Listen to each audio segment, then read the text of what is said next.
This is Rocky Snyder. At the tone, leave your name and message and I'll get back to you. I'd like to explain something. I ain't punchy. I got what you call, like, I don't know, a relaxed brain, but I ain't punchy, It's just the way I talk here.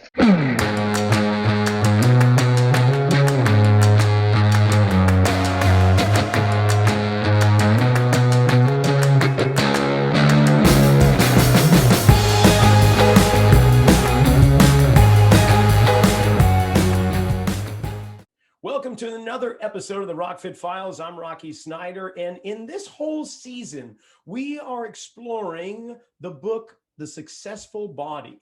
And yes, I'm one of the contributing authors, but there's 30 plus other experts in the field of health, wellness, fitness, mindfulness. And each week, we're going to introduce you to one of the contributing authors.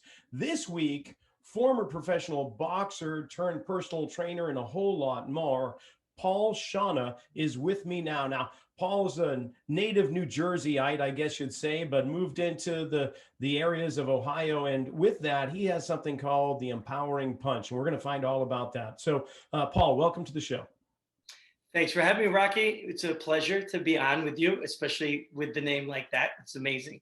Hey, with a name like Rocky, you gotta, yeah, I imagine, my legal name, I don't often share it, but is Ralph. And so if I went that route, I probably end up like a cook or an accountant. I don't even know. But if through an accident at birth and my sister trying to say Ralphie, it came out like Rocky, and the rest is history. I guess I was born in a gym basically with a name like that. But for you, it sounds like you kind of were a similar background. You started off with boxing though, where I'm a lover, not a fighter. So I never liked taking a punch, although you couldn't tell from my face. But nonetheless, hey, how did that start with you? Well, it's a long story. I'll try to paraphrase it and give you the cliff notes. But it started my grandfather came over on a boat from Sicily when he was 16 years old with his cousin, and he was a man of the land, I guess, and like a farmer and everything. And he loved music and boxing and the arts and things like that. And he gave me my first pair of Muhammad Ali boxing gloves when I was 3 years old. So that planted the seed when I was that age. But I think I saw that movie, but it was like I'm going to give you an offer I can't refuse, kind of like that, no? That's right. An offer you can't refuse. No problem. Forget about it. So you got yourself a pair of Muhammad Ali boxing gloves, and were you one of those skinny kids in the neighborhood got picked on, so you turned to boxing, or was it just something that wasn't part of it? You just really enjoyed training and all that. Interesting you ask. I wasn't really formally trained as a boxer at 3 years old. I had my boxing gloves and the seed planted, but I was actually a pretty scrawny, insecure child when I was younger, and that got me, picked on, and I was bullied as a kid, which led me to boxing a little bit later on after I took my lumps, and I had myself, my butt handed to me a bunch of times, and I just felt that people were my friends. I didn't want to hurt them, even though they were picking on me, and so I just have a love for people and wanted to to help, and not necessarily be some type of trainer or anything back then. But I mean, I just had a very helping type of personality, and I didn't think that people were really out to get me like that until I guess a little bit later on, after I was getting bullied.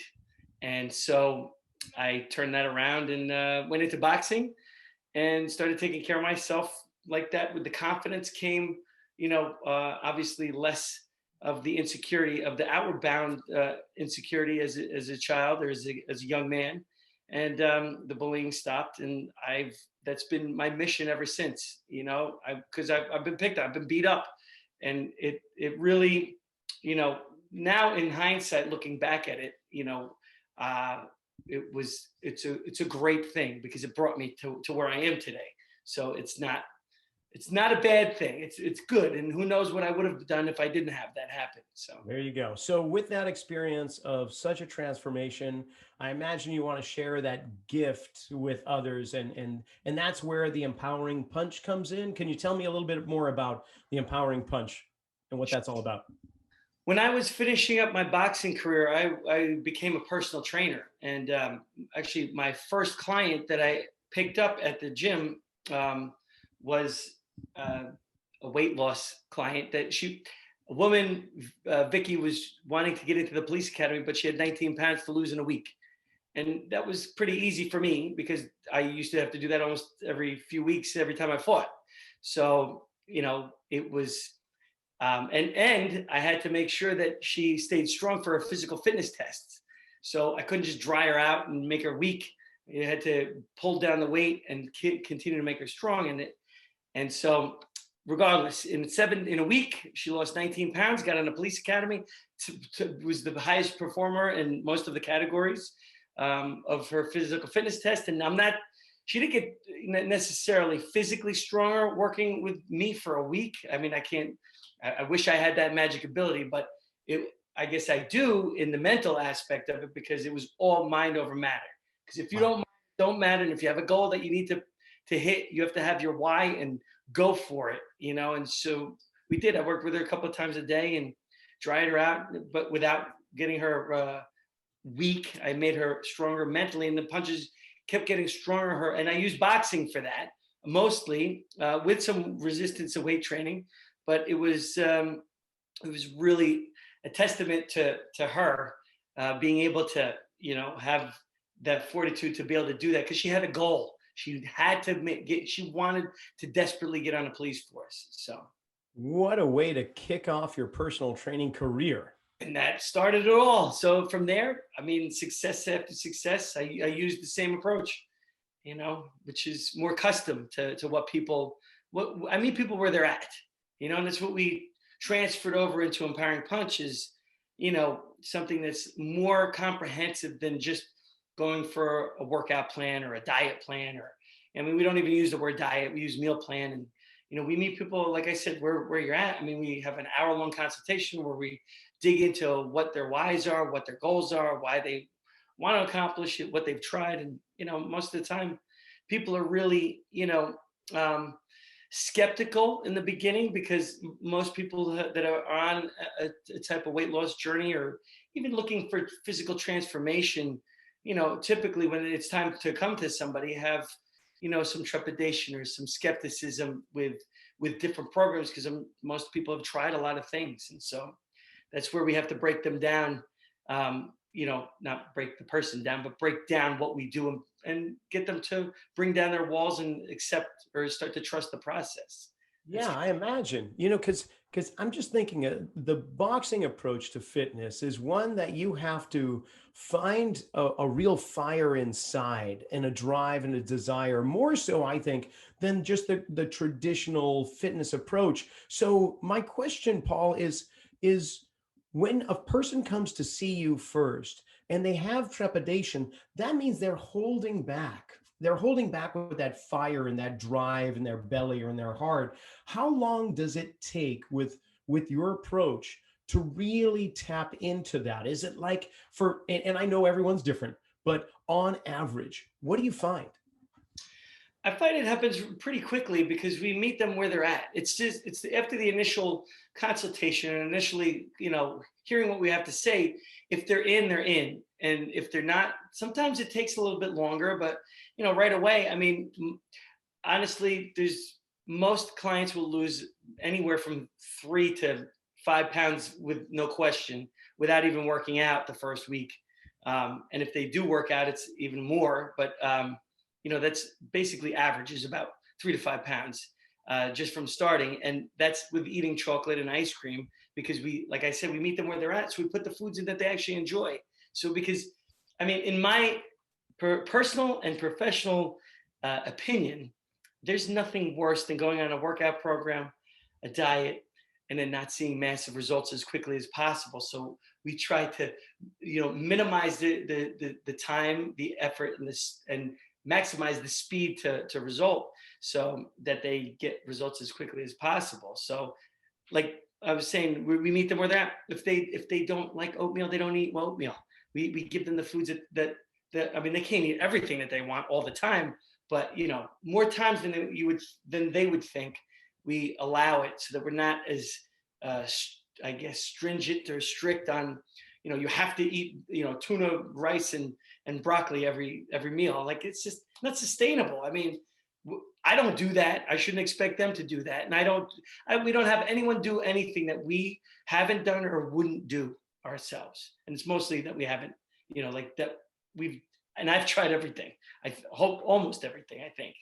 So, plateauing is a natural occurrence with weight loss or weight gain or strength gains and so on. How is it that you minimize that, or how do you communicate to your clients that there may be times where you're not going to see as rapid of a change in your body? That's an awesome question, Rocky. Because that comes up, pretty often after the first or second week sometimes, because, and I'll say this, I'm just going to say it. There's no such thing as plateauing. Not with the way that we refine everything and be able to look through. Like, if you look at your journal, if you keep a journal, which I implore everyone to do, because that is the gold standard in fitness. As I'm sure, as you know, you can pinpoint everything that you're doing or not doing and see that you might be, quote unquote, plateauing in weight, but you're building muscle, or you're getting faster, you're getting stronger, you're getting sharper, and you're feeling better, you're getting more clear-minded, you're losing the fog. It's like, so, I mean, look at who's the 4-minute miler before Bannister, Roger Bannister. Passed, right, before they broke the 4-minute. Now it's the common thing.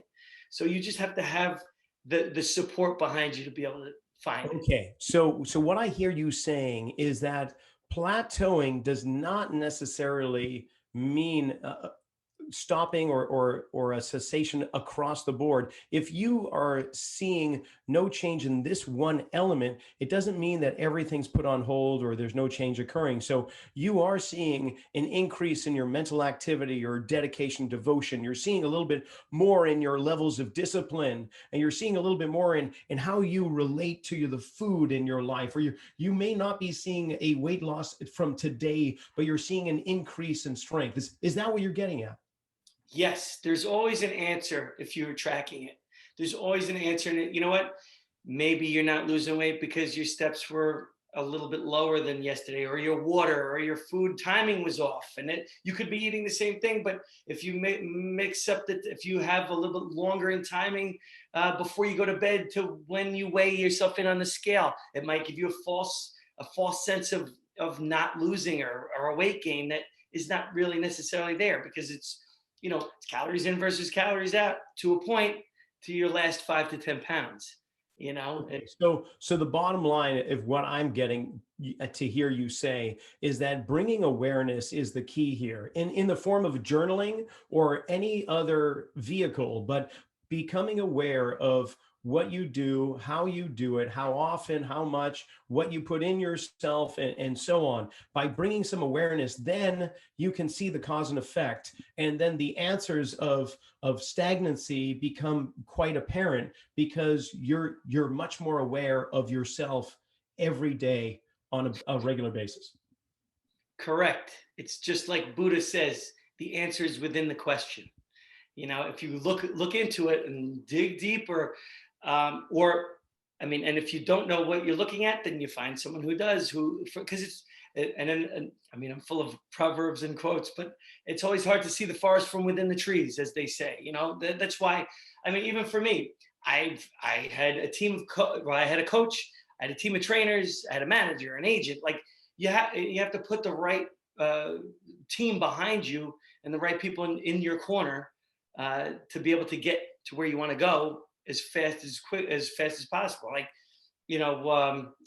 at least in my opinion, because you go slow, there's too much room for backslide and, not seeing the result, and of course things slow down at some point, but you want to try to minimize that as much as possible. So you put, people in your corner that are good at what they do, and you try to orchestrate it together. I mean, that's at least in my experience. Yeah. And how long have you been doing this? I didn't ask that question yet. Well, I've been doing this for about 12 years, I believe, 12 or 13 years. But we've had our physical location. I started as a personal trainer. Uh, I'll give you cliff notes. I came out from New Jersey to Ohio, and hold on, I live in another paradoxical thing. I live in a town called Strongsville. Oh, perfect. This is great. I'm talking to Rocky. Forget about it. Forget about it. So I'm from New Jersey. I moved out to Ohio to be with my coach after the show. And I was running past the health club, and it got too cold out here. So I ran inside. I joined the gym. I trained the general manager of the gym. He's like, you got to work here. I started working there, trained Vicky, lost 19 pounds in a week. And then, and that's how it got me to, starting my journey as a personal trainer. And then I went off on my own. They started a boxing program at my health club. I started the program, went off on my own, training people at their homes. And I boxed with them in their living rooms, because that was, I mixed weight training or resistance with boxing, but the boxing, anyone could do it.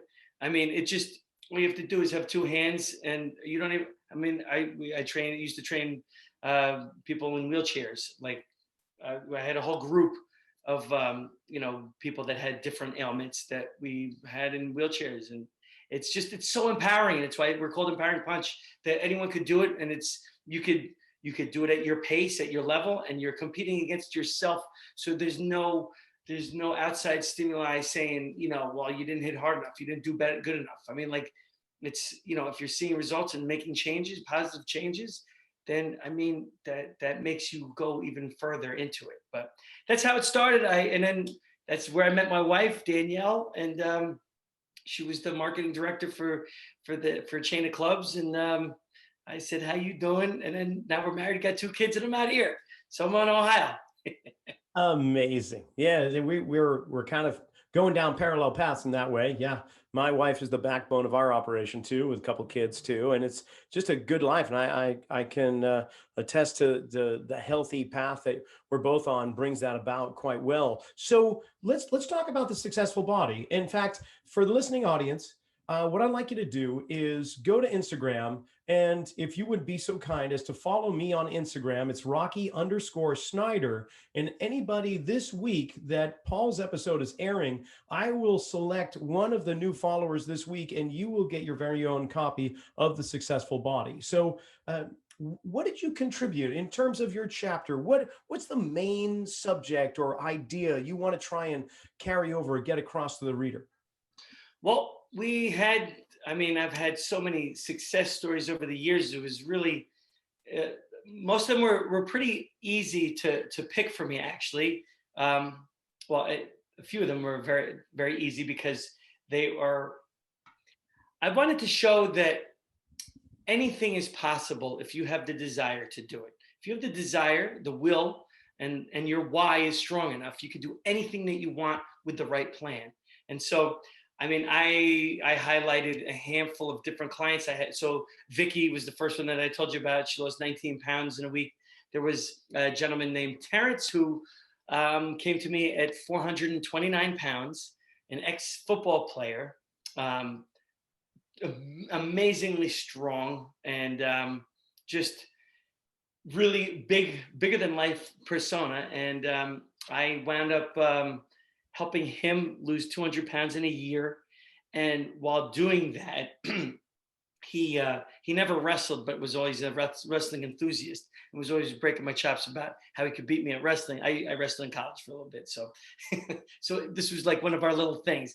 And so I was like, he went back to college to get his master's in business of some sort to further his career. And in doing so, there was a wrestling team that he joined, Baldwin Wallace College, and he became the oldest NCAA wrestler ever to wrestle. He lost 200 pounds in a year, became a starting heavyweight wrestler on the team, and that just, I mean, that's one of those things. It just goes to show, if you have the will, I will find the plan for you, and keep you motivated or inspired. Inspired is always the better way to do. Well, that story in itself is incredibly inspiring. I love it. I mean, so many aspects to it, whether it's the oldest NCAA wrestler, or the fact that he lost half of himself in the journey. Yeah, at 45, 200 pounds at 45 years old. Because he initially came to me, he's like, I think, yeah, 100 pounds would be good. And well, actually, I went to him because I knew him at the gym, and it was, he was struggling. I would come in all the time, and he was either getting bigger or staying the same. Like you could tell that, and he was such a jovial, happy person, outgoing, and he would, get people's attention before they could confront him about it. So I pulled him in the office. So I guess long story short, I'll tell you. Long story short, I pulled him in the office at the club, and I was like, Terrence, if you don't do something now, you're not going to make it to live to your next birthday. So if you promise to commit to me, I promise I'll get 200 pounds off you in a year. And so that was basically how it went. Because he initially, in long story short, he said, I want to lose 100 pounds. I was like, that's not good enough, because it's still morbidly obese. It's still 330 pounds. And he's 5'9". So anyhow, that was another major, I guess, accomplishment, to be able to get through to him for that long, because most people, get stuck in a rut after they start, quote unquote, dieting, and because it's what happened when you diet. You hit that's where you hit your plateau, or at least the plateau in one area that you're not necessarily seeing. So Yeah, Paul, you mentioned something just a few minutes back, and it went by quick, and I don't know if the listening audience caught it, but I did. And you said, if their why is strong enough. And I love that. I'm going to steal that from you. I'll quote you, of course. Paul Scianna says, if your why is strong enough. But that's an example right there. He's like, yeah, I could use 100 pounds, but the why behind it. So do you explore the why to get to the strongest why you can? yes, and I don't stop until I get it.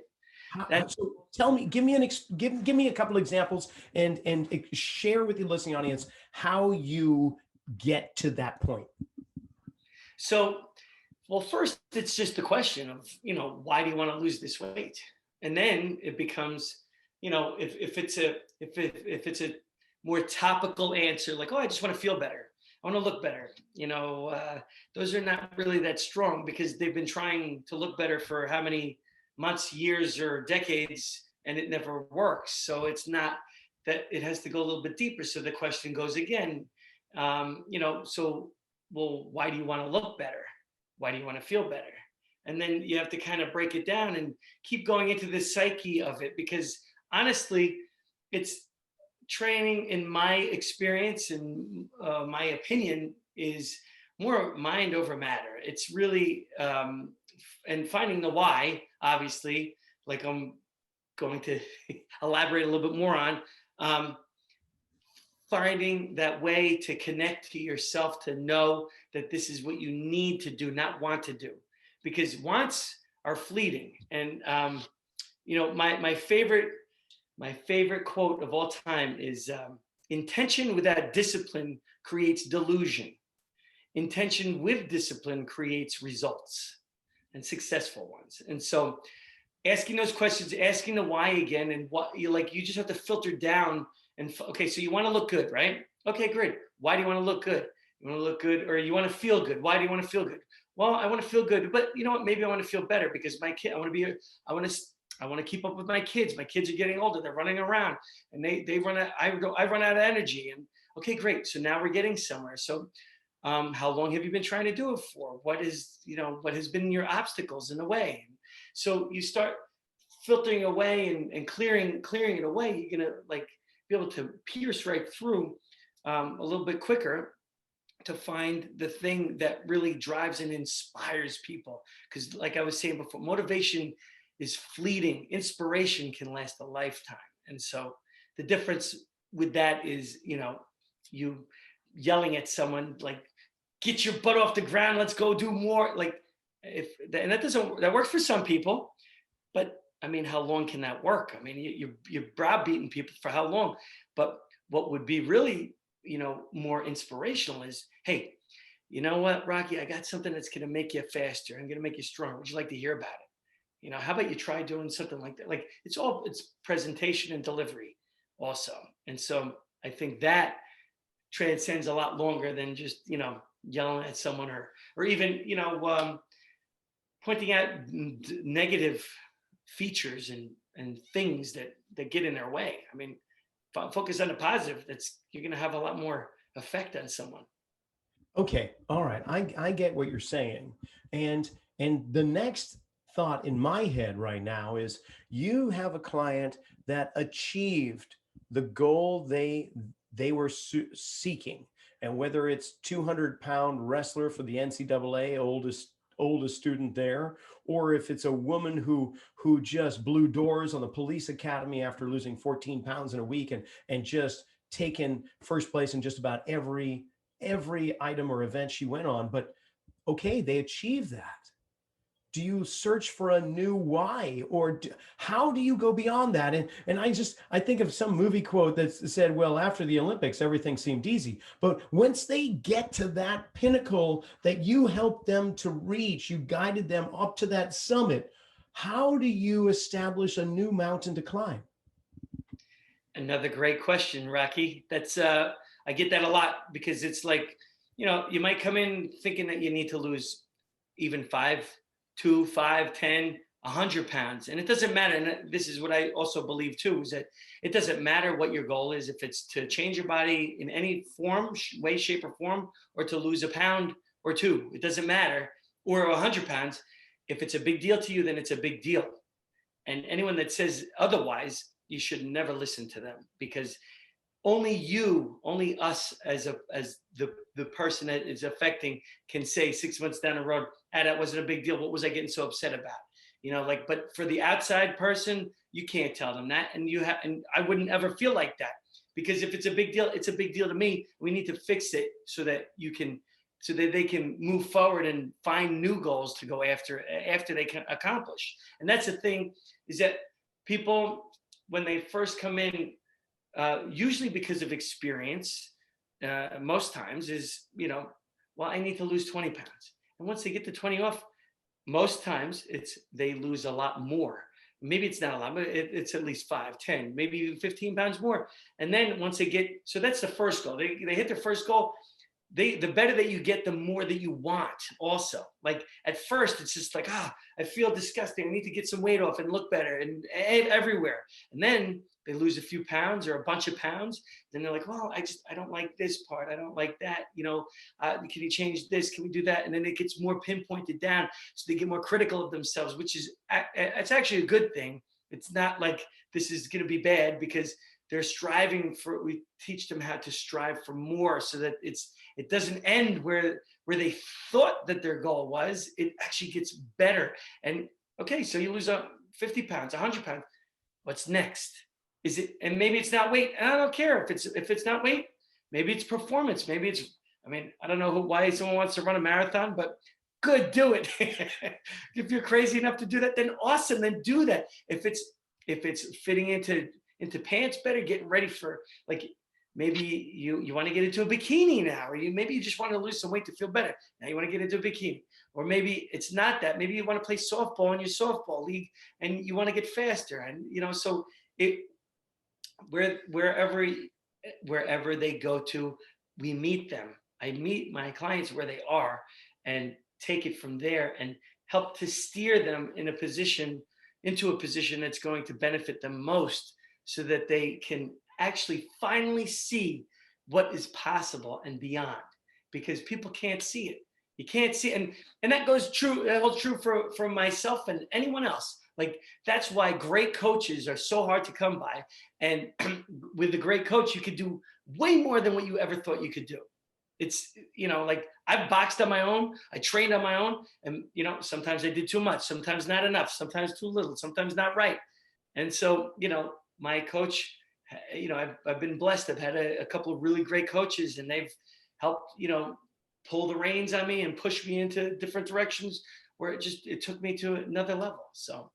Well, you describe a really successful recipe. I like it, and that's also the reason why I encourage people to share their bucket list, so to speak. Like, what is it that you want to get out of this life? What do you want to experience? And I know that you'll agree with me that when we tap in to movements that allow people to explore more, whether it's unlocking restricted areas physically or mentally, or just getting them to feel what it's like to be in their body, then there is almost this instant mental change. Like, I think I want to go ride a bike after this, or I want to take up swimming again. There's that mountain I wanted to climb when I was in my 20s. I think I'm going to go on a trip and climb that. It's like suddenly you have given them permission to follow their dreams. Do you get that?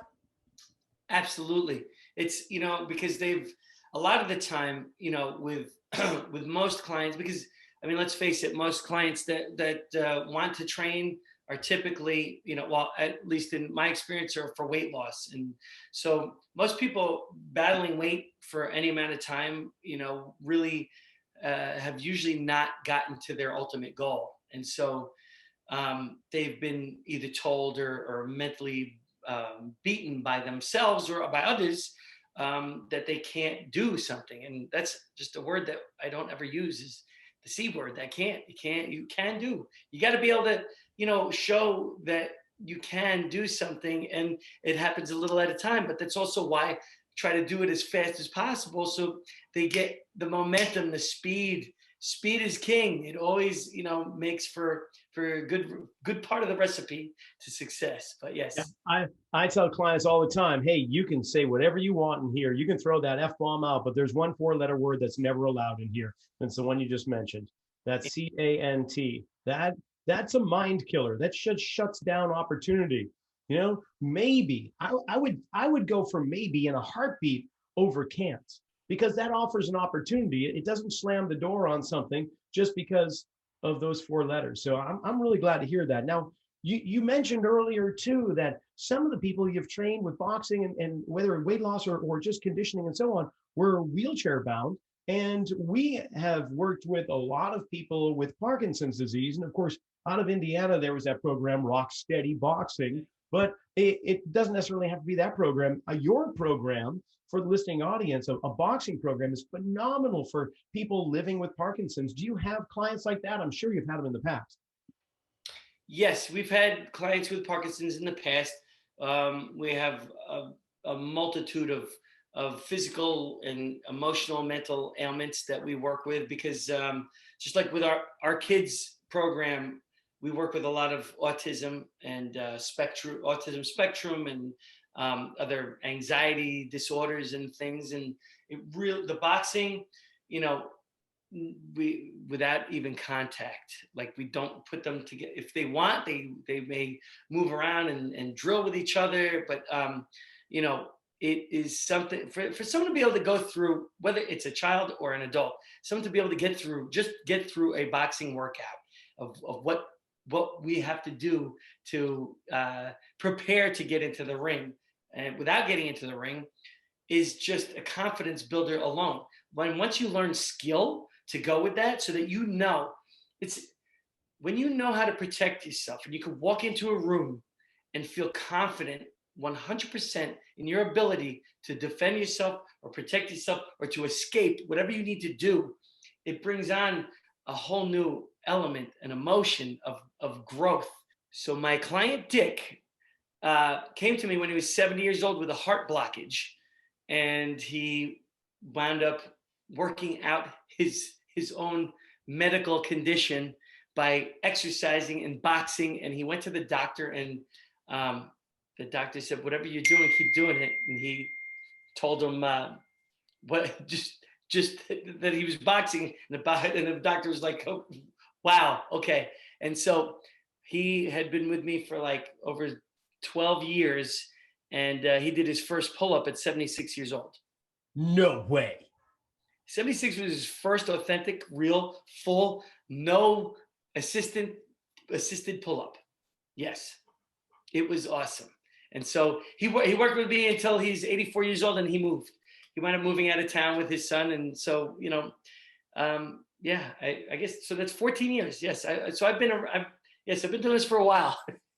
That's remarkable, Paul. I love stories like that. I love what the body can achieve. And as long as the mind is willing and has the discipline and fortitude to follow it through. And well, speaking of kind of fortitude and what you just brought up in terms of walking into a room and having that confidence, your transformation, your personal transformation from what you've already shared, being the one that kind of got bullied and picked on, but you have transcended onto even another level, because early in the 2000s, you took that boxing on TV as well. And how did the experience with television and ads and movies and so on, what kind of elements do you bring in from that experience into your training? And tell us first a little bit of background about that, and then how that carries over. So I debuted as a professional boxer on Oscar De La Hoya's The Next Great Champ on Fox back in early 2000s. And I was put in with a group of 11 other guys from around the country that were up and coming pro boxers. And we were put in a in a big room together. We all slept on top of each other in these government issued bunk beds. They were, really trying to stir up drama. But I mean, we're professionals, so I mean, I even shared my pre-fight meal with my opponent. So it really wasn't as bad as what they tried to allude it to and make the drama for TV. They even brought my sister on as my ring person instead of my coach. They wanted, a pretty girl to create more drama, which that's a whole nother story. But I won't tell you about that. I'll leave that for another time because that's fun. But anyway, yeah. So with production, with TV, and seeing behind the scenes, and having to really stick to your guns and do what you need to do for yourself. No matter what is around you, the situation was really not conducive for any real life. I mean, it was real. It was a reality show, and it was real. Nothing was scripted. They just tried to guide it and make us, at ends with each other, which there was some animosity with some of the guys, but most of us were just, there to do our thing. And we get to train all together with some really, prestigious trainers and boxers. And it was a terrific experience. I'm still friends with most of the guys from the show. I actually moved down to Miami, Florida to be with a handful of them because we were going to put on our own promotional, company that we were going to put together. And as things worked out for boxing, I mean, it just, those things boxing was a terrific learning and growth experience for me. And that I've been able to share with my clients to be able to, take themselves to a whole nother level, which I wound up doing for myself. So was becoming a pro boxer a dream of yours? As a child, yes. When my grandfather gave me my first set of my first pair of Muhammad Ali boxing gloves when I was 3 years old, and from there I wanted to beat up Muhammad Ali to become world champ. I mean, he was my idol. Muhammad Ali was my idol, but I had to beat him to become world champ. And at 3, I mean, that's when he was reigning still. So,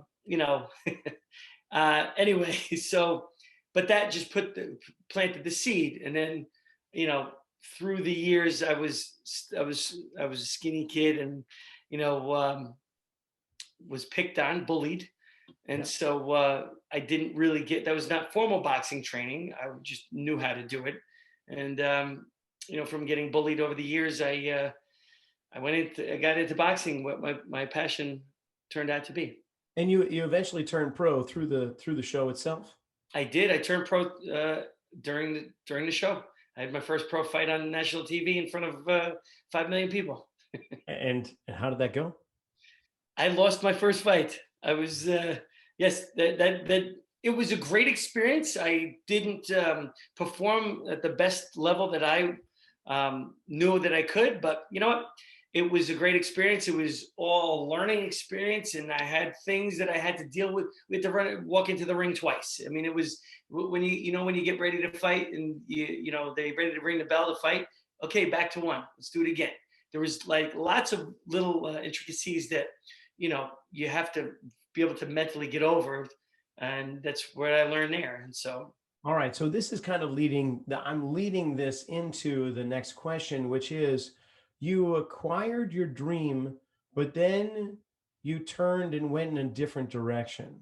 So that moment where you decided that I no longer want to pursue this dream of professional boxing and I want to take it in another direction. What was that like? And how does that experience benefit the clients that you see? well, that's another great question to ask. Although I mean, my whole dream, my goal was to become world champion, and that's what I fought for all the years that I did box for. And even though it didn't happen, I can say that it's been a blessing in disguise that I've been able to, like, as an achievement, been able to take what I've learned, and with my love of boxing, and led me down the path to helping others. I mean, I've tried and tested every method out there, and the training techniques. I've done it all on myself, so I know what works, what doesn't work. What I'm hearing, when people say, "Well, this hurts," it's not, like, I can't do anymore.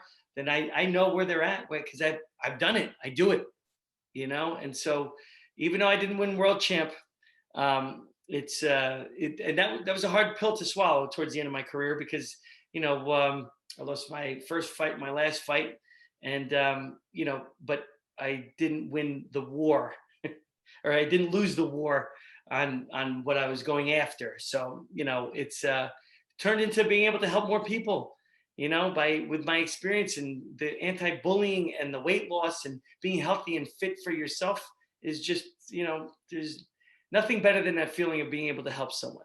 And Well, so, you may have walked away from pro boxing, but I think you walked into another form of being a champion. From everything that I hear and all I read and see, everything that you've been doing to help change others' lives, and especially those that cannot do it themselves, I don't think there is a truer definition of a champion than yourself right there. So you should be very happy, and your heart, I'm sure, is overpouring with a lot of good earned pride. So Paul Scianna, with Empowering Punch, if people want to, and I imagine these days with restrictions in place, there's some online consulting and training perhaps. But if anybody around, listening audience, wants to learn more, where do they go and what should they do? well, they could come to empoweringpunch.com and check us out. And we do, at the day that we got shut down with COVID, or not shut down, but we had to close our doors to pivot. We pivoted within 24 hours to online. We had been planning to take our business online for the whole year prior, and as soon as COVID came, we switched the button and went online. And I mean, we're open again, so we have a physical location, but we do a lot of our programs are virtual. Our fitness and nutrition is all custom to wherever people are at. So, meaning like their location, what they have available to them. Because look, excuse me, you have to do what you enjoy doing, or you're just not going to do it. And so, if it's spinning, then we spin. We just incorporate the food and the motivation along with the nutrition. And so, we meet everybody where they're at. So it doesn't matter what physical location you're in. If you're wanting to change your body, you need a pair of dumbbells and a good mindset, and we'll get you there. So I have a sinking suspicion that your wife Danielle was very much the driving force of that online conversion in less than 24 hours, just like my wife Dana did it in just a matter of hours. Am I correct? you are 100% accurate and correct. It's all her. Dude, between you and me, I'd be all thumbs on that stuff. They were on it like stink on you know what. So unreal. Yes, I'm not the technical person. I'm the visionary with the idea of how to help. She's there too with the vision. But it's yes, she flipped the switch and turned it on and figured it out. It was awesome. So yeah, kudos. That's a nice, no, with more boxing kind of, that's a nice 1-2 punch you got there. So Paul, this has been great. I really enjoyed our conversation and learning from other fitness professionals and how you drive and motivate others and initiate change within somebody's life that has been struggling to do so on their own. So, I wish you the best with this. I appreciate the time you've come on and taken out of your day to share with the listening audience. And yeah, I look forward to our next encounter. It sounds great, Rocky. It's been a real pleasure talking to you. Thanks for having me. Thanks for listening to another episode of the RockFit Files. Hope you enjoyed Paul Scianna's interview. Be sure to be with us next week when we take on another author that contributed to the successful body. In the meantime, be sure to subscribe if you haven't already and share what you learned, or at least share this episode with another friend or family. And we'll see you next week.